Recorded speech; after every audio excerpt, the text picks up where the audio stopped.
The woman has just been assaulted by a robber, but she dares not possess, because her son is sleeping nearby. Even sadder is that her husband has passed away. Exit. The robber returns to the hall and plays parts as if nothing happened. He's completely aware that his weapon will be confiscated in the most cruel way. Ah-Feng carefully prepares in front of the mirror to welcome her deceased husband back. She wakes her son from sleep. The roads are too dark at night. Lighting these candles will help her husband find his way home. It turns out there's a funeral day. Her husband is returning today. What do you mean returning? Returning, of course. After you die, on the 7th day, you're escorted home by messengers of the underworld to tell your wife and children a few words. That's called returning. Chet. He will definitely come back. Of course. It's the 7th day after her husband's death. Her companion's aid is quite specific. A chill instantly rises in his heart. Nervously, he slams the gun on the table to show his bravery. You've had too much to drink, haven't you? Take this out!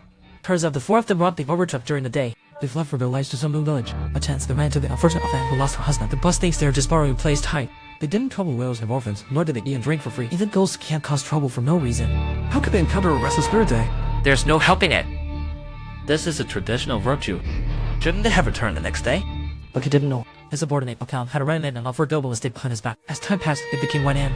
One now, who was born with the ability to see spirits, reminded everyone that unclean thing just entered the house. Here it is, beloved. Instinctively lowered their head.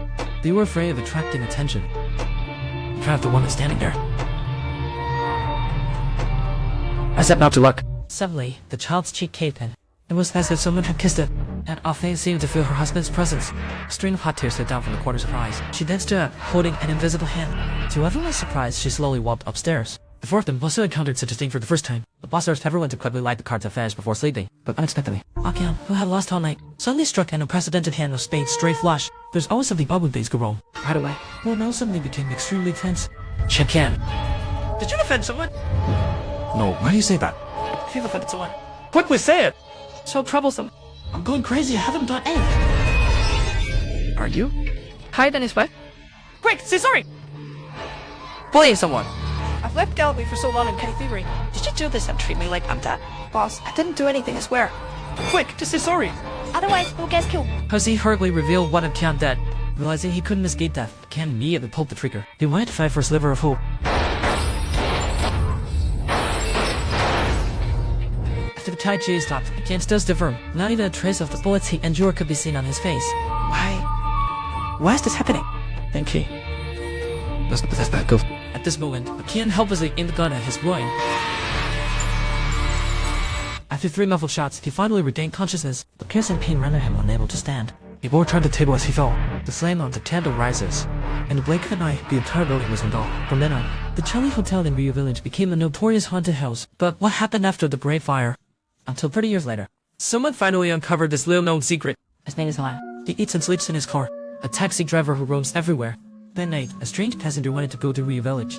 The pay was generous that no one knew how to get there. But the living map Alan knew. At first, he didn't want to take this fare, but the offer was just too tempting. The passenger called himself Lama, a delivery driver, though he appeared cheerful and generous. He gave off an unsettling vibe. What's even weirder is what was in the car door. It required such a large lock. Alan didn't dare to ask too much on the way to the destination. Loma incessantly questioned about Rio Village. Alan had no choice but to share the terrifying legend, specifically the tale of Afan's husband's night of return. However, just as he finished the story, he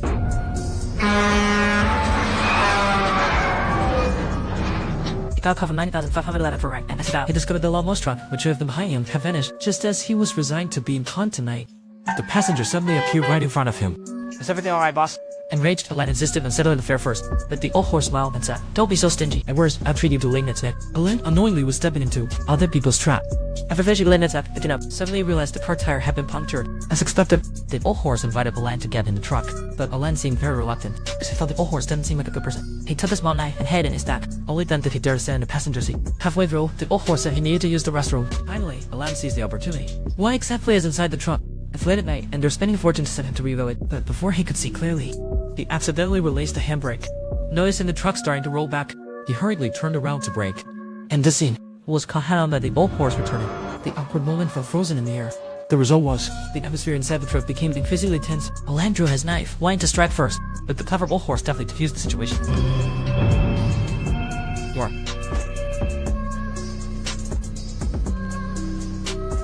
He originally wanted to obediently guide the end strip quickly, but he didn't know if the old horse was doing it on purpose. With one evasive maneuver, he parked the truck right at the foot of the city center. When the car arrives, naturally some girls come out to greet it. Seeing this group of wondering women, Alan's reaction is completely different from most men's. He's very agitated. Clearly, this disdain comes from within. He keeps urging Old Ma to drive faster, but Old Ma says that these women are also pitiful. In this poor, isolated place 30 years ago, an uneducated widow woman raising children for the sake of survival. Would you say she should become a prostitute or a thief? Seeing that Alan didn't respond, Old Ma decided to share a true story. The story's never run the same as Alan's. The difference is that the widowed Alan became wondering. After work, when she got home, they all lived fierce and menacing. But Alan did not feel afraid. Cut some noodles for my big brother. Where's the money? Chip. Cook noodles, right? Watching the chick sitting beside her, monitoring her, Alan began to use her charms on him. After confirming that the box in the bus to him was full of gold bars, she started to sell the score. These were array had ulterior motives. In a few words, the tip was successfully swayed by Alan. In just a few words, tip was successfully swayed by Alan. The noodles cooked quickly, but they weren't to the boss liking at all. They pursed Alan loudly, saying she deserves to survive her whole life. Alan didn't hold back and fought back. What does my business have to do with you? Why would I clean the floor for... Say that again.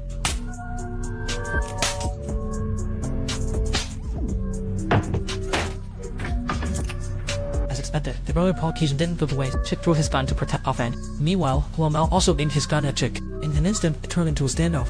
Seeing the men ready for a fight, Alan turned and went upstairs. What happened? Though the boss couldn't see, he knew keeping this woman around was surely trouble. So he sent Akan to deal with Alan. But he never expected that. As soon as Akan arrived at the door, he got slapped hard. Why didn't you have one at your kidney? Turns out the two were old lovers. What happened tonight was a setup. Goal was to monopolize the stolen gold bars. When the three downstairs saw Akan had returned, she couldn't wait any longer and went upstairs to check. Suddenly, a gunshot ran out from upstairs. The boss and Huamel knew something went wrong. Sure enough, Chick's body rolled down the steps. Seeing this, Huamel started steaming. She started to plot secretly. He decided to take out Akan upstairs first, then deal with the blinded boss. At that moment, Olubi rolled down the steps. Huamel immediately jumped out to shoot. Unexpectedly, this was Akan's trap. Whoever exposes their position first dies first. With danger averted, the two rushed down the stairs. They ran towards the boss still with gold bars. But the other man of the team was still shackled to the boss' hand. No matter how hard she tried, she couldn't pull out. Anger surged in her heart. At the moment, she decided to use the most primitive method. She then grabbed the jar of high-proof liquor. She doused the boss with it. And she turned and took a fire poker from the stove. Just like that, the Chelly Hotel was burned to ashes overnight. Afterward, Fanny entrusted her son to her sister, and left 2 gold bars to ensure their livelihood. Though she was reluctant, she had no choice. She didn't want her son to be a fugitive. But soon after both were arrested, Akan voluntarily took on all the charges. Akan was sentenced to 3 years in prison. The 2 gold bars at her sister's house were confiscated as stolen goods. Seeing the loss of benefits, the predator started to mistreat the child. He was forced to beg every day, living worse than a dog. I told you to beg for money! Haven't demands this little money! Until the year he turned 13. He finally understood what the fines meant. He killed his uncle with a hammer. From that day, he began to roam. Surviving through pay theft, he has been to labor school twice. He obtained his driver's license at 19. He bought a taxi at 25. After that, he made the taxi his home. The story of Old Man is over. Alan is already in tears. He is that child with a tragic past. The trap quickly arrived at Rio Village. Afan's spent over 30 years in prison. She has atoned for her crimes. Her only regret now is her own son. Come. Help me deliver this to Charlie restaurant. Why exactly needs to be delivered? When Alan opened the back door, there was unexpectedly a prison inside. This person is his mother, Afang. Unknowingly, 30 years have passed. Why didn't you let me pick you up when you out? Take me back to the restaurant.